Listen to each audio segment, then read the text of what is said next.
if you let go of those stories, look at that decision that you've made and back yourself, because the guides have always said to me, like, there is no wrong and right decision. There just isn't. We can choose whatever we want to choose. We've got free will. And it's not like they say, now you've chosen that. That's it. You're on your own. You know, guides, we don't want to know you anymore. The universe isn't on your side. You don't deserve anything. Like, that just doesn't happen. What happens is the path is moved in front of you. No matter what decision you make, the path is always moved in front of you. So...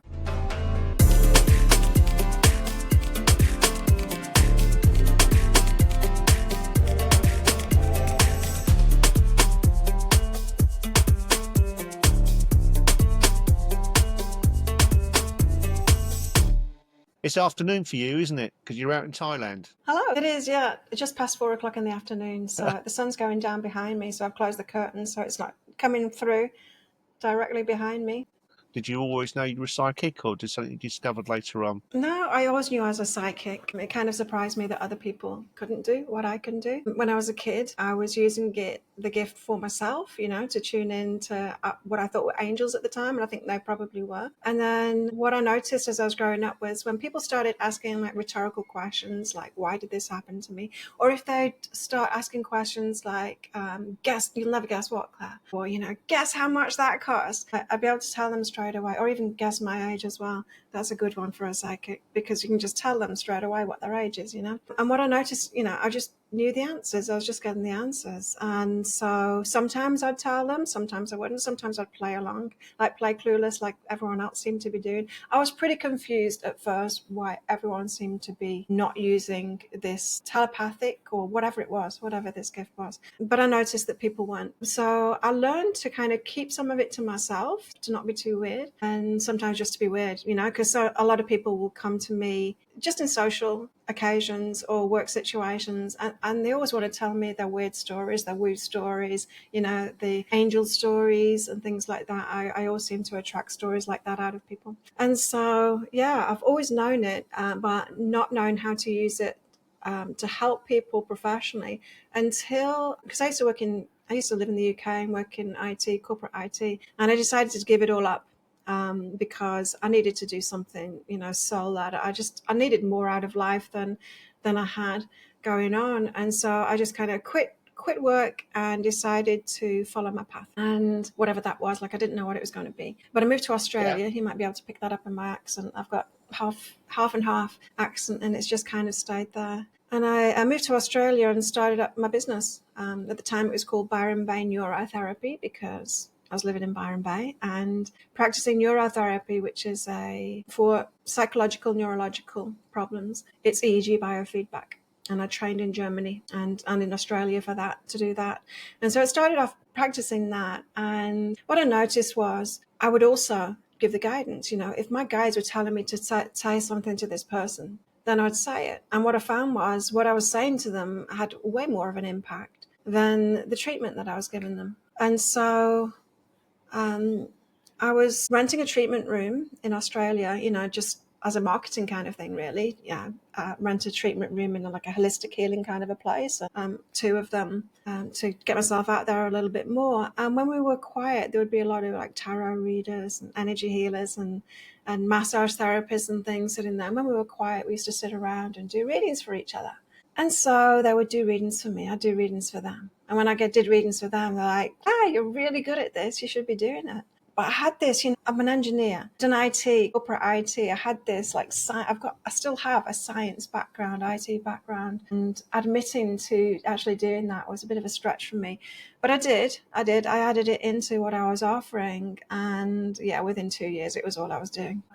I ended up with my own shop, and then soon after that I gave up my shop because I was doing it all online because I got so busy, and then I was writing books and all kinds of things. So yeah, I was a little reluctant at first to come out as one, but I decided you to found use your my calling gift to then, help didn't you, people really? to heal, because I was all about that. Yeah, I mean, I've been doing it for over 25 years, and that's, you know, that's quite something. I've had to give up the business, I think 3 times now completely. My guide's saying, that's it, it's all finished. And that's been difficult. And each time it's come back again as something as slightly different, you know.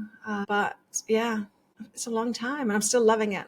And, creating different things as well. It's not just being the psychic readings or the energy healings. I also create programs, write books, do live shows, all kinds of things. It does So give me a what lot took you of to Thailand? creative outlet. Well, so I was living in Australia, and because my business was online, I realized that I was location independent, So I'd got into a relationship with a guy that lived on a yacht, and I started running my business from his yacht, and we were sailing up and down the east coast of Australia. And when we broke up, I was living on an island, and I love islands, but this island was a little bit boring for me. It's beautiful, but it was retirees and some young families, but it wasn't really a place for a single person to be anyway. And it's about the same size as this island, in fact. And so I moved somewhere else, moved up to Port Douglas because a friend of mine was opening a cafe there and I wanted to help him out. And in Port Douglas, I don't know, have you been to Australia? Port Douglas is right far north Queensland. And so it's hot all the time. And so it's a destination for the rest of Australia to go to in the winter to warm up again. So it's like the summer and the winter. So it's very hard for locals to find accommodation when it's the winter because all the resorts throw all the locals out. Anyway, I had myself in that position. I couldn't find anywhere to live, and so I needed to do something different. And a friend of mine said that he wanted to go traveling around Asia. And I'm like, well, okay, I can do that too. And so off we went. I went to Bali for a month, to Vietnam for a month, Cambodia for a month, and then came to Thailand.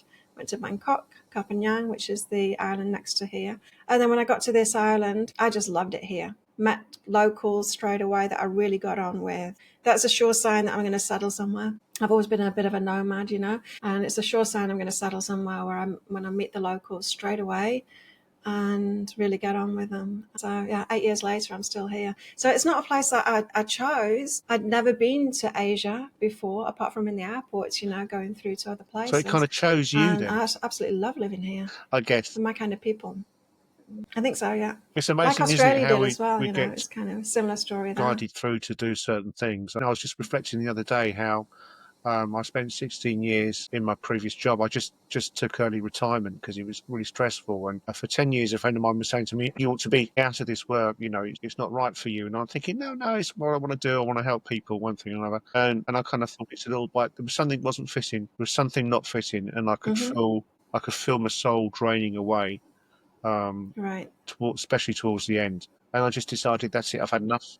Yeah. It's hard to put words to it as well, because when I was leaving my IT job, people were saying why. And I couldn't really explain. I can explain it looking back. But at the time, I was just like, I can't do this Yeah. anymore. I've got to do something different. And, and people just couldn't understand it. They couldn't understand that I was leaving without a job to go to.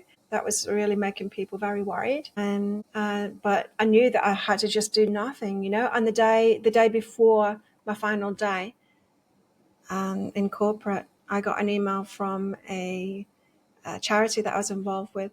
They were just emailing like all of the contacts that were kind of helping them out and asking, was there anyone available to go to Uganda the next week because they needed help there in like one of the affiliate places there. And I'm like, yeah, I can go. Off I went. So yeah, it turned out that I had something to do straight away. Like, I had to go and sort out my jobs to go to Wow. So again, Uganda and sort out all the tickets and everything. And then I was off. So there was no break for me. There was plenty for me to do. It wasn't like I sat around going, what next? And having to figure something out. Always, it's always been that way for me. The sign, it's usually last minute as well, which stresses me out. I wish my guides didn't do that. They could give me a bit of notice. They could have told me 2 weeks before that I was going to Africa, But no, it's usually the have you day linked that of up or the day through your before, through which your can be a bit angels? Yeah, stressful. is that you getting those messages through your angels? Was that obvious to you, or was it kind of subconscious? Through a lot of different things. I tend to get through my guides. I call them my guides now rather than my angels because some of them are angels and some of them aren't. But when I'm working and I'm giving guidance to other people, it's slightly different than the guidance that I get for myself. Sometimes I get the guidance for myself in a similar kind of way, which is like an auditory.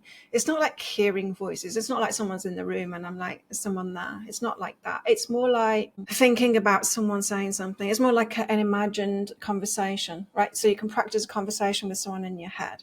It's like that, but I'm not thinking the other person's what they're saying. It's coming to me. It's not stuff that I could make up myself generally as well. A lot of it will be new information for me. And so, but the guidance that I get, so it'll be a little bit like that when it's personal guidance for me.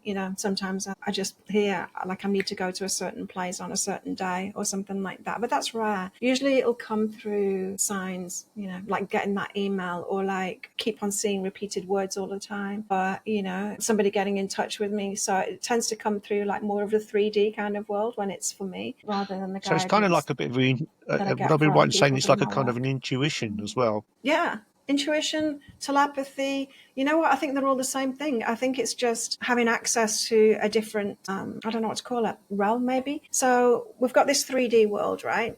Of the solid stuff around us and people and everything. And then we've got like the light world as well. So we're aware of like the sun coming up and it going down and the different seasons and all of that. So we've got that awareness. So that's a different kind of a realm. And then we've got the emotional realm too. So like, if you're around someone else, even if they don't say anything or they don't change their expression, how they're feeling. You can tell if someone's angry with you or whatever without them having to have angry face on. So there's that emotional realm too. Well, this is more like energetic, I think, and perhaps an energetic realm could be the name of it. Yeah, there's a thought. I think there's a thought realm, and I've got access to that. And I've got access to the energetic realm as well. So I'm doing energy healings. I can, whether someone's in front of me or on the other side of the planet, I can feel them like they are in front of me. So it's like there's no distance in those realms. And I don't know whether, not in the emotional realm too, because you might have had the experience yourself. If someone that you're really close to and they're not anywhere near you suddenly has an accident or something like that, you can feel it. A lot of people can do that. So I think we've all got access to these things. I just practiced it since I was a kid. So that's why I practiced it doing it. So yeah, and a lot of it has come through Well, meditation so as well. I do meditate a lot, which helps. Not just that either. When I was doing my EEG biofeedback training in Australia, it's when we put electrodes on the head and they listen to the EEG. So we were doing that on each other in the course. And when the trainers put me on the machine, they were like, wow. The trainer said, come and look at this, to all the other people that knew about it. And I've got quite a different kind of a brain patterns than other people. So usually when people are meditating, then they'll go into alpha waves and then into theta waves. But usually if you've got your eyes open and you're doing something, you're focused on something, and generally people will be in those low beta waves. I'm not. I'm in alpha all the time. So it's like I'm meditating all the time. So I don't know whether that's come about through me meditating a lot and through my gifts, or whether I've got the gifts because of that. I don't know which way around it went. It could be a bit of both, really. If you train something, that kind of thing is going to change. So that could be it. And my guides told me a long time ago that the brain is it's not a computer processor. It's a transmitter and a receiver, and we can tune it. And we can tune it. Meditation is one of the best ways of tuning it, but there are other things as well certainly to help us to meditation is tune it to something that different I learned to vibrations. do in recent years, and I've realised how powerful it can be. And I found that actually working with people, working with a group of people, again, Mm. even if it's online, sometimes there's something that happens that we, as human beings, yeah, we It's more connect. powerful. It's easier. It's easier too, and not just with people. If you go to a temple, and you meditate, it's way easier in Yeah, a it's when temple as people well. do stuff So together where people collectively, have isn't been it? meditating. And I Yeah. noticed the power of it. It helps me, but I notice how it Yeah. helps Yeah. other Yeah. people as well. Just sitting with people. I did a demonstration recently to Yeah. the WI in the village, and a couple of months ago, 45 ladies I managed to get to meditate in church hall, which was amazing. And it was simply by, and a lot of it is Mm-hmm. about building trust as well, isn't it? You Cool. build that Yeah. trust with people. So that you can relax. You've got to be relaxed when you're meditating. So when I'm doing guided meditations, I've got a few on my YouTube channel. In fact, I recorded one this afternoon and put one up every Sunday, a guided meditation video. And yeah, when I'm, what I was going to say now? Yeah, when I start them, it's always deep breaths first, to take the nervous system down, and then like a guided meditation around the body first, get the nervous system out of the way, and then you can start getting into deeper states in the mind too. So much you can do, so many different kinds of meditations as well, and it's all good practice. It's good for everything. Yeah. The thing I'm interested in at the moment is the Schumann resonances and what's going on with the planets and the sun, especially. I don't know if you've heard of Stefan. What's it called? It's like the astro weatherman. He calls himself on YouTube. Stefan. Can't remember his second name, but yeah, I just heard of his channel like a week ago, and I've been watching. So fascinating, learning so much, and about what's triggering the earthquakes at the moment and all of that, and the resonances of the earth is the same as our brainwaves. And so no wonder the planets affect us and affect our moods and everything, but it's affecting the earth as well. And not just that, but the earth, as the earth is affected by us too. So, you might have heard about the children in Bangkok all sitting and meditating together and it changing the Schumann resonance. Did you see? There was like thousands of them all sat down. This was a few years ago, meditating together. And so it's really interesting how we can affect the whole earth, the whole vibration of the earth, and certainly Yeah, I think locally I if did there's a hear group of about us that some time meditating. ago. Yeah, that was something that, Fascinating. again, something that really interests me. It's funny because it's talking about you talk about the planets, and I'm tempted to say the word great belief in the fact that the planets affect us and the moon affects us, but it's kind of more than belief. Actually, it's true because Mm, I know that when there's a full moon, whenever there's a full moon, affects our mood, and that's either yin and yang. That could be like it can be the mood can be really down, or it can be really mm. high and active. And I know full well, yeah, it's like you go to any A&E. Right, yeah, some of them are more powerful than Yeah, others. In Australia, they put more police on full moons. They turn the aircon down as well in public transport because when it's in a hot place, people can get riled up more when it as the heat rises. They yeah. So chill this, everything a so little more and they put more police on when it's the it's full evidence. moon That's not just belief, is it? That's because real we're all evidence that lunatics. we know. Right? Yeah, yeah, yeah.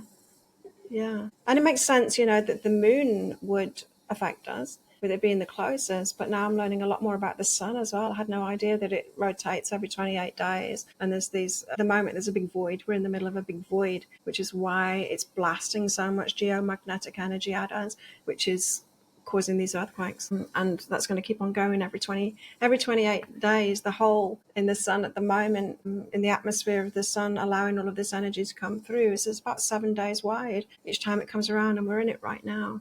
So yeah, I think we're going to see more of these blackouts That's and interesting. So earthquakes, I wonder volcanic if we're activity thinking as that well the for a blackout that while. happened in Portugal a day or two ago, whether it's by it didn't. It didn't coincide.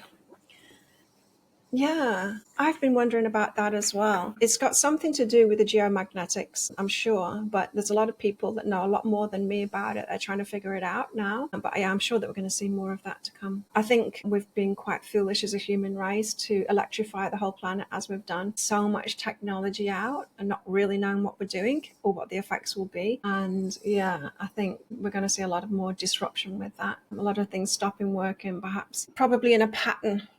That's my feeling, is a pattern around the earth. And we see earthquakes, and you'll see that it like follows a pattern. You see it like a line happening in a line along a fault, and so there'll be one there, and then 2 days later one there, and it goes like that. I think we'll see that. I think we'll see like a band, it going like a band of the power outages, because I'm sure it's to do with the planets and the So activity that's Claire, I'm going going to on ask you there. now. I normally ask my guests is what brings you peace. What brings me peace? I like retreating my energy. I spend a lot of time by myself and I meditate and have a lot of self care practices, which includes exercising a lot. I'm a bit of a fitness freak. Making my own food as well. I like to make my own food from scratch too.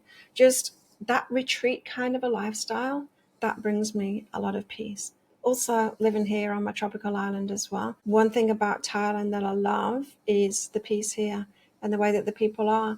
It makes a big difference living in a Buddhist country. They take responsibility for themselves in a way that I haven't seen in Western countries that I've lived in, and so that brings me a lot of peace too when there's good vibes around me. I'm in a little bubble That's here, peace. and I like. Thank you for that. So is I was just in thinking, Mm. in terms of did you pick anything up from me at all? Because I'm always curious to know what's going on. I've had some psychic people said one or two things to me in the past, And I can remember even as a child, my Hmm. mother spoke to a friend of hers who was a bit Okay. psychic and predicted some of the things. A couple of things I just remember about sort of saying might be into doing something to do with media at some point in the future, and that did eventually happen. You know, um, and I had, I had, Okay. Yeah. Yeah. Hmm. Well, I can pull some cards for you. I'm so practiced now in my work that I don't always have my gift switch on anymore. I just do it while I'm working. And so usually I use the cards to kind of start it off. So I thank you. shuffle the cards and it gets me tuned in. So I can do that for you. Get you a card or two out. And so while I'm shuffling the cards, if anyone wants to know my process, I'm just tuning in with my guides and asking them, have you got anything? Have you got anything for Marty? It's that simple. I don't have to do any meditation or anything. Like, as I said, my brain is always in that state. I can access it straight away, which is good. No, not at Okay, you all. got the Seven of Swords. Do you know anything about tarot? No. Okay. Well, I call the Seven of Swords my BS card. It's about lies and deception, so we need to find out more about that. This card can come out if you've got people that aren't being themselves around you, or if you're deceiving yourself about something. So sometimes we can deceive ourselves about things. So we can be telling ourselves a story to make ourselves feel better about something. We all do it. We all do it to make ourselves feel better. So if there's something that we've done that we feel guilty about, we might make up a story about that to justify why we did it. And that's what we'll tell everyone. That's what we tell ourselves. But our higher selves and guides will be going, that's not quite true. So I've got some cards out to explain about this.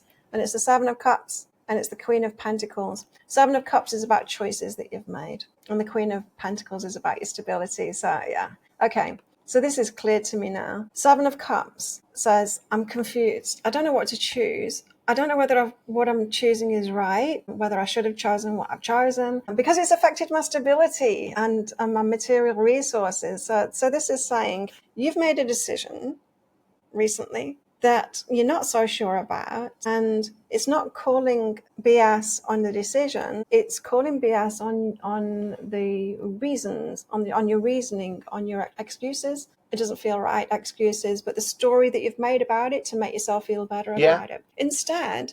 So that makes sense, right, for you? I'm sure it does. Instead of making a story that makes you feel better, but you've still got the confusion about whether you made the right choice, get rid of all those stories and then start believing in yourself. Whenever we make a choice, we know what we're doing. A lot of people come for readings and they want confirmation about something. They know if what I'm telling them, it fits, right? They know. So what am I doing really? I'm not telling them anything new. It's rare that I'm telling somebody something new. I'm just shining a light and giving a bit of awareness on it. And yeah, and so if you let go of those stories, look at that decision that you've made and back yourself, because the guides have always said to me, there is no wrong and right decision. There just isn't. We can choose whatever we want to choose. We've got free will. And it's not like they say, oh, now you've chosen that. That's it. You're on your own. Guides, we don't want to know you anymore. The universe isn't on your side. You don't deserve anything. That just doesn't happen. What happens is the path is moved in front of you. No matter what decision you make, the path is always moved in front of you. So yeah, less of the worrying about your decisions, and stop repeating those stories that you're making up as well, because I'm hearing that you are telling other people about that to justify it. And it could be because the people around you wouldn't understand your true truth, right? Sometimes we do that. We will make an excuse or a reason that they would understand, or that they would have made that decision on, but it's not really our truth. We confuse ourselves when we do that, when we try and bend our truth to what you know what I mean, what someone else would have done, or the reasons that they would have done it. So for example, you leave your job and you've done it for a spiritual reason, right? To see what else there is. But you tell other people, well, it was for this pension thing, or, we just make stuff up. And they're saying it's confusing your energy, Yeah. confusing yourself. We start believing our stories sometimes. Often when we say it, we start believing it just a little bit. And so you don't want to do that to yourself. Nor do we want to go around telling anybody and everybody our full truth, because then you're just asking for trouble, because then they put their fears on you and the judgments on you, and that messes up your energy too. So the best thing to do is zip it. You just zip it. You just tell them that's my decision because I want to, and just leave it at that, and try and own your Thank you so decisions much for and that. That trust really does yourself speak more. to me in very There you many go. ways, particularly over, retiring and the experience of work and reflecting on it. And you're dead right. There is a little bit of confusion. There is a little bit, have I done the right thing? And I think probably that's probably the way I've been brought up. Perhaps I don't know, Mm. but I'm not going to. Yeah, Right. No, well, it's because we've got a subconscious mind. Everyone's got a subconscious mind, and we've all got a nervous system, and those two things are there to protect us. They're tools that we've got that protect us. So the subconscious mind is negatively biased. It's looking for ways to save us. It's looking for danger. It's looking for, things that have happened before that gave us a negative emotion, and it's pointing it out all the time. And that's why we meditate sometimes, is to listen to that and put it in its place, because that's not us. That's just a tool that's there to keep us alive, right? But a lot of what it talks about is it's just not true. It's not. These are not things, that email or that decision of leaving the job. It's not things that are threatening our lives. But the subconscious mind doesn't know that. And so, yeah, we've all got a subconscious mind. That's why we need to listen to that and hear it like you would a scared child. Scared child says there's monsters under the bed. You don't just ignore it or just say, don't be just so stupid. You soothe the child because you realize the child needs to be listened to and then soothed, and then it'll simmer down. And it's the same thing with the subconscious mind too. When those fears come up, we need to listen to it and then tell it, I've got this. I don't need to worry. I've got this. But thank you for trying to save me from it. And that can help those fears just, simmer down a little bit, so you're not terrorizing yourself. And then there's a nervous system too, which adds an emotional aspect to it as well. Makes us feel nervous, gives us those stress hormones when it happens, and there's dealing with that too, which is best dealt with physical movement. So jump up and down when you're feeling that kind of fear, and it does release it, like ducks when they have a fight and then they flap their wings afterwards. Physical movement is the best to deal with the nervous system that's aspect really, of fear. really excellent. Okay, so Claire, so your business is called Be Healing. Be healing, yeah, because it's all about being healing. It's a constant process of noticing the things that are going on inside of you, what needs to be So I'm going to released, be knowing yourself better, and all of that kind of thing, which is what my readings are about. It's about now, and that's why I call it mystic psychology, because it really is that. It's about helping people in a grounded way to help themselves, but not just spiritual stuff, but how okay. can So you I'm going use in your to actual give the life to help people. opportunity to go ahead and promote what you do and how people could contact you. So people that are listening into this or watching this, because it'll go out in two ways. Is people who are curious and fascinated by it, the opportunity to Mm-hmm. for people to be able to contact you, how they would contact you, and how they go about that. Fire away. Yeah, well, you can visit my website, behealing.com, behealing.com. All of my stuff is on there. I got a YouTube channel, Be Healing. Be Healing everywhere apart from Instagram. I wasn't fast enough to join up on Instagram to get that name. But yeah, Be Healing everywhere. And on my YouTube channel, I do a guided meditation every Sunday. There is a today's tarot show every single day. I do short videos, tarot pulls for each sign each day as well. So there's a lot of stuff. YouTube. I am on Facebook. I'm not doing so much on Facebook anymore though. YouTube and my website. And if your listeners and viewers want to try out a reading, an energy healing, or anything from my website, I've got programs on there too. Then they can use coupon code, what did I call it? Peace10. Peace10 with no space in between the peace and the 10 for 10% off anything Wonderful. that they want on the That's website. good. Just repeat that. Peace 10. That's PEACE 10 to get 10, 10 to get a discount. 10, It's been really lovely 10% talking off. to you, Yes. Claire, today. I know we had almost had some Mm-hmm. technical issues, but I almost always come across technical issues when I do these things. And so it's about having a bit of patience and working through that. So we've managed to do that. Okay, so I'm gonna Yeah. thank you Well, too. thanks for having me on, Yes, Martin. It's been a okay. pleasure. So cool. So until the next time, there'll be another podcast coming out soon. And thank you and bless you, Claire, for your kindness and for your advice. Bye for now. Thank you. Now, Claire, Bye. keep this running for a little while, okay? Because the way Riverside works is it's still uploading stuff. So if you can leave your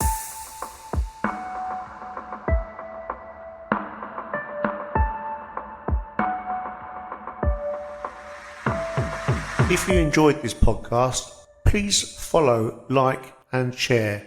Thank you very much. Martin, Peace Unplugged.